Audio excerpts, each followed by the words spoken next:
রাসূলুল্লাহি সাল্লাল্লাহু আলাইহি ওয়াসাল্লাম আফসুস সালাম ওয়া আতঈমুত তাআম ওয়াসিলুল আরহাম ওয়ান নাসু নিয়ামুন তাদখুলুনাল জান্নাতা বিসালাম। প্রিয় ভাইয়েরা, আমার নবীজি বলেন, আমার উম্মতেরা শোনো, চারটা আমল এমন আছে যদি কোনো মানুষ করতে পারে ওই মানুষগুলো নিরাপদে জান্নাতে প্রবেশ করবে।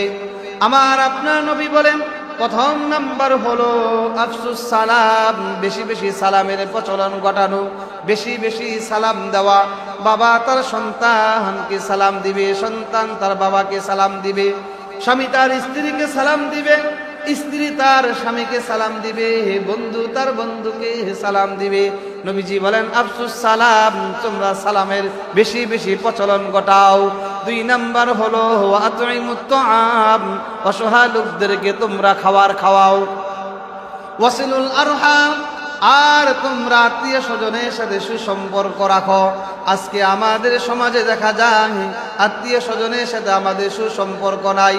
ভাই তার ভাইয়ের সাথে কথা বলে না, এক ভাই আর এক ভাইকে দেখতে পারে না, এক ভাই আর এক বোনের সাথে কথা বলে না, ভাই বোনের সাথে গভীর কোনো সম্পর্ক নাই।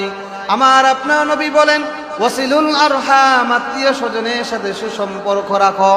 চার নাম্বার হলো ওয়ান্নাসু নিয়ামুন, মানুষগুলো যখন ঘুমিয়ে যায় তখন তোমরা আল্লাহ রব্বুল আলামিনকে সন্তুষ্ট করার জন্য রাত্রেবেলা তাহাজ্জুদ নামাজ তোমরা আদায় করো।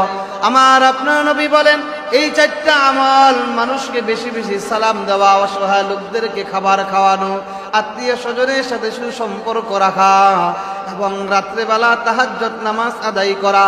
আমার আপনার নবী বলেন, এই চারটা আমল আমার যে উম্মত করতে পারবে, নবীজি বলেন, তাদখুলুনাল জান্নাতা বিসালাম, ওই মানুষগুলো আল্লাহর তৈরি জান্নাতে নিরাপদে প্রবেশ করবে। সুবহানাল্লাহ। এই জন্য এই চারটা আমল আমার জিন্দেগির ভিতরে থাকা চাই।